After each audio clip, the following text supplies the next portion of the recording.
এই ডিজিটাল যুগে এসে এই হাতে ভোট গণানো মানে এটা একেবারেই কাম্য না। এটা আমি মনে করি এইটার বলি আমার সহকর্মী। এই বিষয়টা তো ভাববার তাদের যে স্বাস্থ্যগত ঝুঁকির ব্যাপার, এতগুলা গণনা কতদিন লাগবে, কত সময়। প্রস্তুতি ছাড়াই আমরা দৌড়াইয়ে চলে আসছি শুধুমাত্র ইউনিভার্সিটিকে সাহায্য করার জন্য। তো কিন্তু এটা আসলে তো এরকম হওয়া উচিত না, কারণ আমাদের তো এক নির্দিষ্ট একটা প্রস্তুতি থাকে, কারণ তার আগের দিন আমরা ভোট গ্রহণ করেছি, কারণ সারাদিন আমাদের স্ট্রেস গেছে, তারপর রাতে ঘুমটা হয় নাই, সকালে আমরা নাস্তা বন্ধ করতে পারি নাই, আমাদের দৌড়ায় আবার ওখানে চলে আসতে হয়েছে। তো এইটা আসলে কাম্য না। এটা আমার কাছে মনে হয়েছে যেটা আমাদের উপর আসলে অন্যায্য করা হয়েছে, এবং এটার আমি তীব্র প্রতিবাদ জানাই। এটা এইভাবে এই ডিজিটাল যুগে এসে এই হাতে ভোট গণানো মানে এটা একেবারেই কাম্য না। এটা আমি মনে করি এইটার বলি আমার সহকর্মী। সো এটা কোনো মতে মেনে নেওয়া যাবে না। আর শেষ মুহূর্তে আমার কাছে ও আমার হাত ধরেছিল, আমার কাছে মনে হচ্ছিল যে যেতে যাচ্ছে না আমার হাত, মানে আমি ওর হাতটা ধরেছিলাম। সিঁড়িতে নামতেও দেখতেছিলাম যে ওর হাত তখনও গরম আছে। আমরা হসপিটাল নেওয়ার পরে কর্তব্য ডাক্তার বললেন যে উনি আর নাই।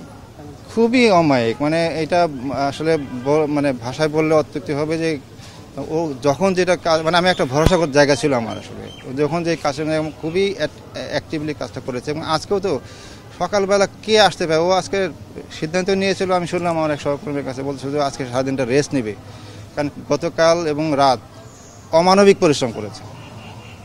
কিন্তু তাকে সাথে সাথে বলার সাথে সাথে না খেয়ে ঘুমতে উঠেই চলে আসছে। এতেই তো প্রমাণ করে যে সে কতটা দায়িত্ব মানে পূর্ণ একজন মানুষ ছিলেন, এবং সহকর্মী হিসাবে সে খুবই অমায়িক ছিলেন। প্রথমত বলি, আমি নির্বাচন প্রক্রিয়ার সাথে যুক্ত না, সঙ্গত কারণে আমি জানি না তাদের মানসিক অবস্থা কেমন।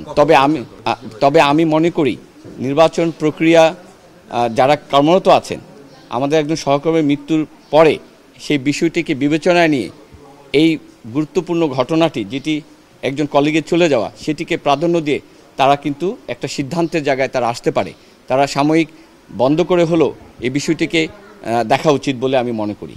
ওএমআর মেশিনের উপরে যদি প্রশ্নবিদ্ধ কিছু থেকে থাকে, থাকতেই পারে, কিন্তু আমি যখনই হাতে গণনার প্রক্রিয়া যাচ্ছি তখন ব্যবস্থাপনাটা কত দ্রুত করা যায় সেই ব্যাপারে পরিকল্পিত একটা চিন্তা থাকা উচিত ছিল। আমি মনে করি এটা ডিসেন্ট্রালাইজড হতে পারতো, প্রতিটা হলেই সকল গণনা হয়ে সেন্ট্রালি এটাকে অ্যাকোমোডেট করতে পারতো, এটা আমার মত। কিন্তু এই বিষয়টা তো ভাববার তাদের যে স্বাস্থ্যগত ঝুঁকির ব্যাপার, এতগুলা গণনা কতদিন লাগবে, কত সময়।